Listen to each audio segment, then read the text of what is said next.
तो लंबे घने थिक बालों के लिए 0 पैसे इन्वेस्ट करने और जो हम लोगों को पैक लगाना है ये वो टाइम भी नहीं मिलता है, उसकी भी कोई टेंशन नहीं है। ये वाले वीडियो में ऐसे सारे टिप्स है जो आप कहीं भी कर सकते हो, लाइफस्टाइल में ऐसे ही इंक्लूड कर सकते हो और 110% चेंजेस आएंगे ही आएंगे। ना सिर्फ बालों में और भी ओवरऑल हेल्थ में चेंज आते हैं, लेकिन ये खास बालों का वीडियो है तो इसीलिए मैं फ़ोन आ रहा है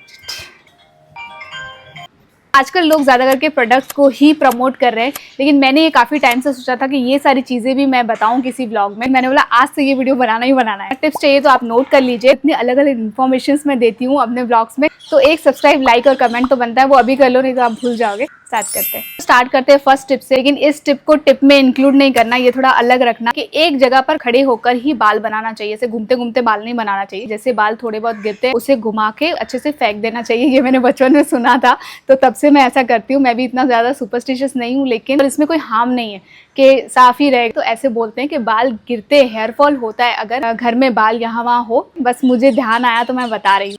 तो दूसरा टिप है मसाज। स्कैल्प मसाज का टेक्निक होता है, इसमें ऑयल लगाने की जरूरत नहीं है, ड्राई ऑयल मसाज बोल रही हूँ। रिलैक्स होना बहुत जरूरी है। ईयर को ऐसे मसाज कर लो,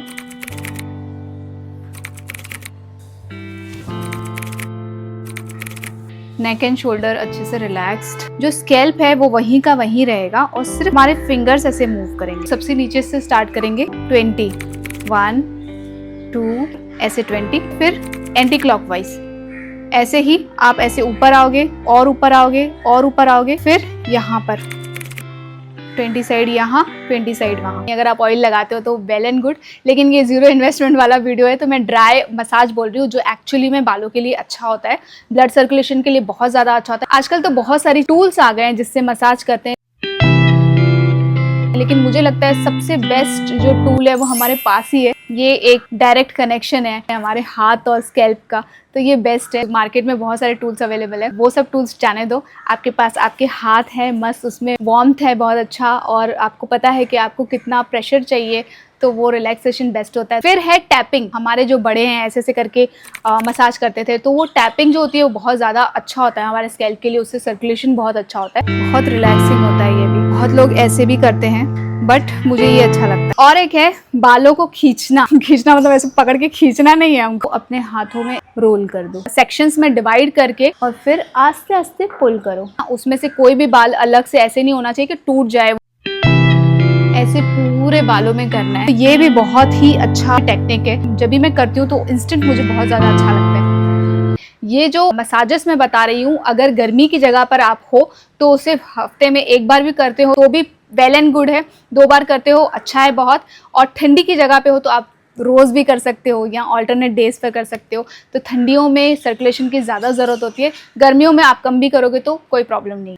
अब ये वाला टिप भी बहुत इंपॉर्टेंट है, ये है बालायाम। बाल यानी बाल और आयाम यानी कि एक्सरसाइज। तो ये बालों की एक्सरसाइज है। ये ऐसे साइंटिफिकली इतना प्रूव नहीं है, लेकिन इसके लिए ऐसा बोलते हैं कि इसमें थियरीज है जो प्रूवन है, और मैंने जितना भी इसको स्टडी किया है एक्चुअली में मैंने देखा ये बहुत ज़्यादा असरदार है। बहुत सारे लोगों को इससे बहुत ज़्यादा, जैसे हेयर फॉल हो रहा था तो वो होना बंद हो गया, बाल लंबे होने स्टार्ट हो गए। तो ऐसे बहुत सारे जनों के बहुत ही पॉजिटिव रिव्यूज़ मैंने पढ़े, और मैं खुद भी बचपन में ये सुनती आई थी। ऐसे से करना बहुत अच्छा होता है बालायाम। तो ये 5 मिनट्स करना होता है। इसमें एक और चीज़ है कि ये एम्प्टी स्टमक करना चाहिए। बहुत लोग ये दिन में किसी भी टाइम करते हैं, लेकिन ये एक्चुअली में जो है वो एम्प्टी स्टमक करना बेटर होता है। 5 to 10 मिनट्स आप लोग कर सकते हो, और हफ्ते में 2 दिन करोगे इनफ है। इसके बाद में एक मुद्रा है, ये मुद्रा भी बहुत अच्छी है। अगर आपको हेयर फॉल हो रहा है या तो आपको चाहिए कि आपके बाल जल्दी लंबे हो जाए, तो ये मुद्रा आप कहीं पर भी कर सकते हो, लेकिन बेस्ट ये है सुख आसन में बैठ जाओ, या तो आप कैसे भी बैठे हो, कहीं पर आप ट्रैवल करो या उसमें भी कर सकते हैं, ऐसी कोई प्रॉब्लम नहीं है।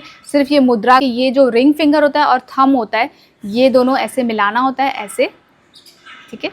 और उसके बाद में ऐसे आराम से बैठो और डीप ब्रीथ, जो ब्रीदिंग है वो डीप और अपने स्टमक से ले रहे हो डीप। ये पृथ्वी मुद्रा बहुत ज़्यादा अच्छा होता है बालों के लिए। ये हफ्ते में 3 से 4 बार करना चाहिए। ये भी मॉर्निंग टाइम करो तो बहुत अच्छा है, एम्प्टी स्टमक, और 5 to 10 मिनट। बहुत ज़्यादा ये कामिंग भी है, तो ये उस लिए भी बहुत अच्छा होता है। कामिंग से मुझे याद आया कि बालों का सबसे ज़्यादा जो कनेक्शन है वो स्ट्रेस से होता है। बहुत ज़्यादा ज़रूरी है कि आप माइंड से बिल्कुल काम रहो।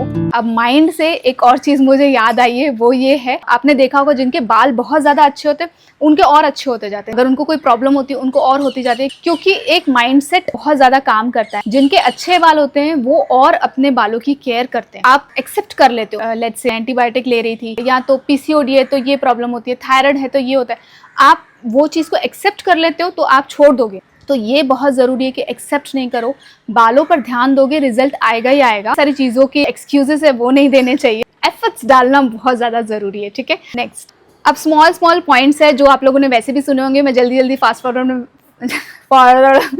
तो मैं जल्दी फास्ट फॉरवर्ड में बता देती हूँ। आप लोग ने ये चीज़ें सुनी होगी, लेकिन अगर बाय चांस नहीं सुनी हो या इतना ध्यान नहीं दिया हो तो ये ध्यान जरूर देना कि बाल गीले हो तो बाहर नहीं जाओ, सन में तो बिल्कुल भी मत जाओ, ज़्यादा धूप भी बालों के लिए अच्छी नहीं होती है तो हमेशा कवर करके रखो। बिल्कुल नहीं, धूप भी बालों के लिए अच्छी नहीं होती है तो धूप लेना भी बहुत ज़्यादा ज़रूरी है। गीले बाल बांधना नहीं चाहिए, जो हम लोग ऐसे टॉवेल ऐसे लपेट लेते हैं जोर से, वो भी नहीं करना चाहिए। खींच के जो हम लोग एकदम टाइट हेयर स्टाइल्स बनाते हैं उससे बाल टूटते हैं, और आपको पता है अगर जड़ से बाल टूट गए फिर उसके बाद में नहीं आते। अब इस सब चीज़ों में भी आपको ये करना है, ये करना है, कुछ कुछ तो करना ही है जो मैंने अभी तक बताया, लेकिन इसमें आपको कुछ नहीं करना है, सिर्फ ब्रीदिंग। तो 5 मिनट्स जो हम लोग डीप ब्रीदिंग करते हैं, आपको पता है ये भी बालों के लिए बहुत ज़्यादा अच्छा होता है। तो अभी डीप ब्रीदिंग कर ही रहे हो तो ये पृथ्वी मुद्रा भी कर लेना। नेक्स्ट है वाटर। जब आप बालों को बड़ा करने की कोशिश कर रहे हो या रीग्रो करने की कोशिश कर रहे हो, उसकी कंडीशन ठीक करने की कोशिश कर रहे हो, हेयर फॉल प्रॉब्लम को सॉल्व करने की कोशिश कर रहे हो, तो उसके साथ में आपका वाटर इनटेक अच्छा हो रहा है, ये बहुत ज़्यादा ज़रूरी है। मुझे टॉनिक वाटर्स बहुत सारे पता है जिससे बाल अच्छे होते हैं, लेकिन इस वाले वीडियो में नहीं बताऊंगी, अगले वीडियो में बताऊंगी, क्योंकि ये ज़ीरो इन्वेस्टमेंट वाला वीडियो तो इसमें नहीं बता सकती। लेकिन सिर्फ पानी पीना भी बहुत ज़्यादा ज़रूरी है। वॉक, आजकल लोग यहाँ से यहाँ ऑटो ले लिया, कार में चले गए, बॉडी मूव नहीं हो रही है, बहुत ज़्यादा एक जगह बैठ रहे हैं, वो भी बालों के लिए बहुत ज़्यादा खराब है। इंसान आजकल बैठा ही है मोबाइल पे, लैपटॉप पे। अगर आप एक जगह बैठे हो तो वहाँ से उठकर अपनी बॉडी थोड़ी देर शेक करो, थोड़ा सा चलो, उसके बाद में वापस आप बैठ जाओ। तो वो बहुत ज़रूरी है कि पूरा दिन आप मूव करते रहो। अब ये 2 तरीके हैं जो हेयर हेल्थ के लिए भी बहुत अच्छा है और हेयर में इंस्टेंट बाउंस आ जाता है। बस इसी तरीके से सर्कुलर मोशन में क्लॉकवाइज और एंटी क्लॉकवाइज बालों में मसाज करना होता है। ऑनेस्टली ये करने के लिए तो दिन में 2 या 3 मिनट भी इनफ है। इससे इंस्टेंट बालों में लिफ्ट आ जाता है, एक तो वो, और दूसरा ब्लड सर्कुलेशन भी बहुत अच्छा होता है। और ये वाला तो बेस्ट है, इंस्टेंट बालों में बाउंस आ जाता है। जरूर ट्राई करना। पूरे बाल पहले नीचे करके उसे अच्छे से कोम कर देना, उसके बाद में दोनों साइड से भी बहुत अच्छे से कोम करना, बस फिर बालों में इतना अच्छा बाउंस आ जाता है। ये छोटे छोटे टिप्स है जो नो इन्वेस्टमेंट टिप्स है, तो इसीलिए इसमें इतनी वैल्यू नहीं लग रही है, लेकिन ट्रस्ट मी बहुत वैल्यूएबल टिप्स है। ये सारे ट्राई करके देखना, बालों में नोटिसेबल डिफरेंस आएगा। ट्रस्ट मी, इस वीडियो में बहुत छोटे छोटे टिप्स मैंने ऐसे भी बताए जो बहुत पुराने ज़माने में लोग यूज़ किया करते थे, आजकल लोग भूल गए हैं। हेयर की बहुत सारे प्रॉब्लम्स होने के बावजूद लोग ये सारी चीज़ों को ट्राई नहीं करते हैं, जो एक्चुअली में बहुत यूज़फुल है। और भी बहुत सारे टिप्स है, मेरी बातें तो बिल्कुल ख़त्म नहीं होने वाली। ये वाला वीडियो बहुत ज़्यादा लॉन्ग हो जाएगा। इतनी अच्छी अच्छी अलग अलग इन्फॉर्मेशन मैंने दी है। अगर आप लोग को अच्छी लगी हो तो प्लीज़ लाइक, शेयर और सब्सक्राइब करना मत भूलना। मिलते हैं नेक्स्ट व्लॉग में।